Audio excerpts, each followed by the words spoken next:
আজকে যে বিষয়টি নিয়ে কথা বলবো সেটি হলো পুরুষদের একটি সমস্যা এবং অনেক পুরুষই এই বিষয়ে জানতে চান। বিষয়টি হচ্ছে যে একজন পুরুষ কিভাবে তার পুরুষ লিঙ্গ বা যৌনাঙ্গ সুরক্ষিত রাখতে পারে, অর্থাৎ তার পুরুষ লিঙ্গের সুস্বাস্থ্য বজায় রাখতে তাকে কি কি পদক্ষেপ নিতে হতে পারে, এই বিষয়টি নিয়ে মূলত আজকের ভিডিও বার্তা। প্রথমে খেয়াল করতে হবে যে একজন পুরুষকে অবশ্যই শারীরিক সম্পর্কের ক্ষেত্রে, মূলত আমরা বলে থাকছি যে কোনো শারীরিক সম্পর্কের ক্ষেত্রে কিন্তু একজন পুরুষকে অবশ্যই দায়িত্বশীল হতে হবে।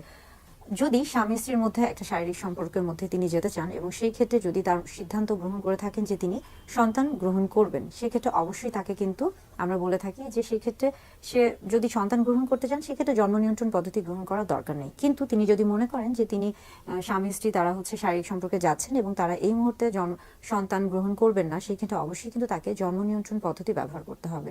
এবং পুরুষদের ক্ষেত্রে সবচেয়ে ভালো যে পদ্ধতি সেটি হচ্ছে অস্থায়ী যে পদ্ধতি, সেটি হচ্ছে কন্ডম। অর্থাৎ তাকে কন্ডম ব্যবহার করতে হবে। কেননা কন্ডম ব্যবহার করলে একদিকে যেমন জন্ম নিয়ন্ত্রণ পদ্ধতি নিরোধ করা যাচ্ছে এবং পাশাপাশি কিন্তু বিভিন্ন ধরনের যৌনবাহিত যে রোগগুলো রয়েছে সেগুলো থেকেও কিন্তু নিজেকে সুরক্ষিত রাখতে পারছে। অর্থাৎ একজন পুরুষ যদি তার পুরুষ লিঙ্গ বা যৌনাঙ্গের স্বাস্থ্যকে যদি সুরক্ষিত রাখতে চায়, সেক্ষেত্রে অবশ্যই কিন্তু তাকে কন্ডম ব্যবহার করা উচিত বা কন্ডম ব্যবহার করতে হবে।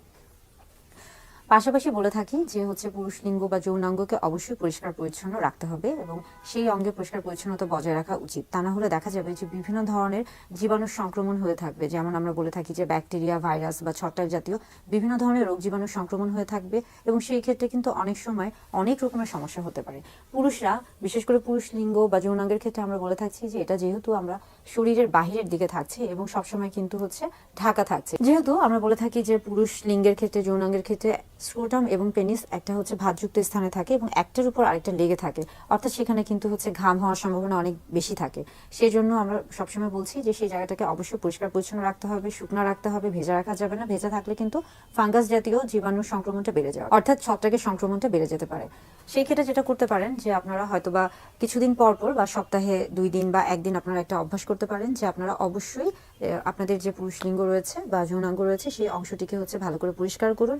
অনেকে হয়তোবা খেয়ালও করেন না বা দেখতেও চান না যে আসলে সেখানে কোনো পরিবর্তন আসছে কিনা বা কোনো সমস্যা হচ্ছে কিনা, সেই জায়গাটার কোনো নির্দিষ্ট কোনো সমস্যা হচ্ছে কিনা বা পরিবর্তন হচ্ছে কিনা। অথচ প্রত্যেকেরই উচিত অন্তত আয়নাতে তাদের যে জননাঙ্গ রয়েছে বা যৌনাঙ্গ রয়েছে সেই অংশ বা অঙ্গগুলোকে অন্তত সপ্তাহে একবার হলেও সেগুলোকে ভালোভাবে দেখার। কেননা আমাদের শরীরের যে যৌনাঙ্গগুলো রয়েছে সেগুলো কিন্তু আসলে খুব সহজে দেখা যায় না। তো সেই ক্ষেত্রে যদি আপনি আয়নার সহযোগিতা নিয়ে থাকেন তাহলে খুব সহজেই কিন্তু আপনি বুঝতে পারবেন এবং দেখতে পারবেন যে সেখানে কোনো রকমের পরিবর্তন এসেছে কিনা বা কোনো রকমের সমস্যা হয়েছে কিনা।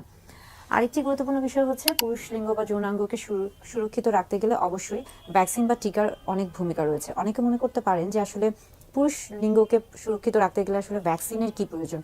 কিছু কিছু রোগ জীবাণু রয়েছে, যেমন আমরা বলে থাকি যে যেগুলো ভাইরাস দ্বারা সংক্রমণ হয়ে থাকে, যেমন ধরুন যে HPV অর্থাৎ হিউম্যান প্যাপিলোমা ভাইরাস, সেই ক্ষেত্রে দেখা যাচ্ছে যে জেনিটাল ওয়ার্ট হয়ে থাকে। সেই জন্য কিন্তু অবশ্যই ভ্যাকসিন খুব ভালো কাজ করে থাকে এবং পাশাপাশি পরিষ্কার পরিচ্ছন্নতা তো অবশ্যই মেনে চলতে হবে এবং কন্ডোম অবশ্যই ব্যবহার করতে হবে। এর পাশাপাশি আসছি যে অনেক সময় দেখা যায় যে পুরুষদের ক্ষেত্রে যারা মূলত বিভিন্ন ধরনের আমরা বলে থাকি যে ভারী কাজ করে থাকেন, কিংবা এমন কাজ যেমন ধরুন খেলোয়াড়দের ক্ষেত্রে, কিংবা যারা ভারী কাজ বা খেলোয়াড়, কিংবা যারা সাইকেল চালাচ্ছেন, এই ধরনের কাজ যারা করছেন তাদের ক্ষেত্রে অনেক সময় কিন্তু পুরুষদের যে পুরুষ লিঙ্গ রয়েছে সেখানে আঘাতপ্রাপ্ত হওয়ার একটা সম্ভাবনা থাকে। সেই ক্ষেত্রে অবশ্যই তাদেরকে সতর্কতা বজায় রাখতে হবে। বিশেষ করে সাইকেলে যারা ব্যবহার করছেন বা যারা সাইকেল চালাচ্ছেন তাদের ক্ষেত্রে খেয়াল করতে হবে যে তারা যে আসনটিতে বসছেন সেটা যেন তাদের জন্য আরামদায়ক হয়ে থাকে, সেটা যেন এমন না হয়ে থাকে যে তার পুরুষ লিঙ্গে অন্ডকোষে চাপ পড়ছে এবং পরবর্তীতে এটা থেকে তিনি কোনো সমস্যায় ভুগে থাকেন। পাশাপাশি আরেকটা গুরুত্বপূর্ণ বিষয় যে অনেকে যৌন শক্তি বর্ধক বিভিন্ন রকমের ওষুধ বা প্রসাধনী গ্রহণ করে থাকেন কোনো রকম চিকিৎসকের নিয়ম বা পরামর্শ ছাড়াই। সেটা কিন্তু কখনই করা যাবে না। এবং অনেক ক্ষেত্রে যারা মূলত খেলোয়াড় রয়েছেন, অ্যাথলেট রয়েছেন, তাদের ক্ষেত্রে দেখা যায় যে তারা আসলে অনেক ক্ষেত্রেই কোনো রকম নির্দেশনা না ছাড়াই, চিকিৎসকের পরামর্শ ছাড়াই স্টেরয়েড জাতীয় ওষুধ গ্রহণ করছেন। এবং এই ক্ষেত্রে দেখা যাচ্ছে যে একটা পর্যায়ে গিয়ে কিন্তু তার যে আমরা বলে থাকি যে তার যে হরমোন রয়েছে সেটা তো একটা সমস্যা তো হতেই পারে এবং পাশাপাশি পুরুষ লিঙ্গ অনেক সময় চুপসে যেতে পারে। অনেক সময় কিন্তু সেখানে শুক্রাণুর পরিমাণও কমে যেতে পারে, অর্থাৎ শুক্রাণুর যে উৎপাদনটা সেটা কিন্তু বিঘ্ন হতে পারে। একটা পর্যায়ে কিন্তু দেখা যেতে পারে যে তার মধ্যে বন্ধ্যাত্ব দেখা দিচ্ছে। অর্থাৎ স্টেরয়েড জাতীয় এই ধরনের যে ওষুধগুলো রয়েছে সেটা কিন্তু চিকিৎসকের পরামর্শ ছাড়া কখনোই গ্রহণ করা উচিত না। এবং এই ক্ষেত্রে কিন্তু অনেক সময় পুরুষদের ক্ষেত্রে স্তন বড় হয়ে যেতে পারে। অর্থাৎ যে কোনো ওষুধ গ্রহণের ক্ষেত্রে অবশ্যই হচ্ছে খেয়াল রাখতে হবে, তা না হলে পুরুষ লিঙ্গের কিন্তু একটা হচ্ছে বিশাল সমস্যা হয়ে যেতে পারে। এখন আসছি যে যে সকল পুরুষদের ক্ষেত্রে সার্কামসিশন করা থাকে, অর্থাৎ যাদের সার্কামসিশন করা থাকে তাদের ক্ষেত্রে কিন্তু তুলনামূলকভাবে ইনফেকশন হওয়ার সম্ভাবনাটা কম থাকে, অর্থাৎ তাদের মধ্যে ইনফেকশন বা ইনফ্লামেশন প্রদাহজনিত যে সমস্যাগুলো দেখা যায় সেগুলোর সম্ভাবনা কম থাকে।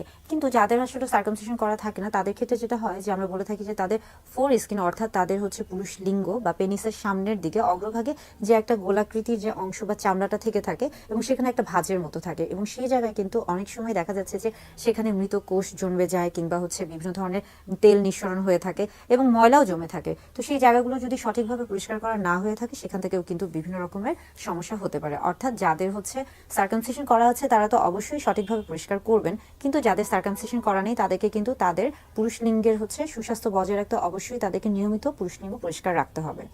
অনেকে অতিরিক্ত পরিষ্কার করার ক্ষেত্রে কিন্তু বিভিন্ন রকমের প্রসাধনী ব্যবহার করতে চান। সেক্ষেত্রে বলে রাখি যে আসলে হচ্ছে আপনি আপনার জননাঙ্গ পরিষ্কারের ক্ষেত্রে মৃদু সাবান বা শ্যাম্পু ব্যবহার করতে পারেন। সেই ক্ষেত্রে কিন্তু অতিরিক্ত এমন কোনো সুগন্ধি জাতীয় হচ্ছে প্রসাধনী ব্যবহার করার কোনো প্রয়োজন নেই, তা না হলে দেখা যায় যে অনেক সময় কিন্তু সেটা অতি সংবেদনশীল একটা অবস্থায় তৈরি করে থাকে এবং সেখান থেকে কিন্তু বিভিন্ন ধরনের অ্যালার্জিক একটা হচ্ছে রিয়াকশন বা প্রতিক্রিয়া তৈরি হয়ে থাকে।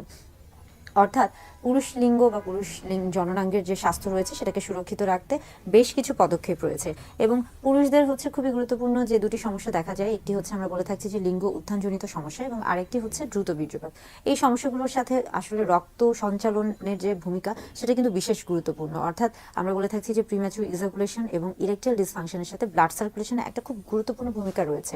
সেই ক্ষেত্রে অবশ্যই আপনি আপনার স্বাস্থ্যকে সুরক্ষিত রাখতে এবং আপনি আপনার পুরুষ লিঙ্গ বা জননাঙ্গ সেগুলোকে সুরক্ষিত রাখতে, বা আপনি যদি চান যে আপনার যৌন জীবনে যেন কোনো হচ্ছে বিরূপ প্রতিক্রিয়া না হয়, সেই ক্ষেত্রে অবশ্যই কিন্তু আপনাকে প্রতিনিয়ত বা প্রতিদিন চেষ্টা করতে হবে নিয়মিত অন্তত 30 মিনিট হাঁটা বা একটা হচ্ছে হালকা কোনো ব্যায়াম করা। এটা কিন্তু অবশ্যই আপনার হচ্ছে একদিকে যেমন আপনার স্বাস্থ্যকে ভালো রাখবে, অন্যদিকে কিন্তু আপনার যৌন স্বাস্থ্যকেও ভালো রাখবে। অর্থাৎ হাঁটা বা যে কোনো ধরনের ব্যায়াম অন্তত 30 মিনিট দৈনিক, এটা খুবই কার্যকর ভূমিকা পালন করে। আপনি চাইলেই আপনার স্বাস্থ্যকে সুরক্ষিত রাখতে পারেন, এবং সেই ক্ষেত্রে যদি সেটা হয়ে থাকে যে আপনার হচ্ছে যৌনাঙ্গ বা জননাঙ্গ সেগুলো সুরক্ষিত রাখা কিন্তু আপনারই দায়িত্ব, এবং এই কাজগুলো কিন্তু আপনি খুব সহজেই করতে পারেন। খুবই ছোট ছোট পদক্ষেপ নিলে আপনার এই কাজগুলো আপনার জীবনকে এবং আপনার যৌন জীবনকে খুব ভালো রাখবে, সুস্থ রাখবে। তাই আমার মনে হয় যে প্রত্যেকটি পুরুষেরই আসলে এই নিয়মগুলো মেনে চলা উচিত।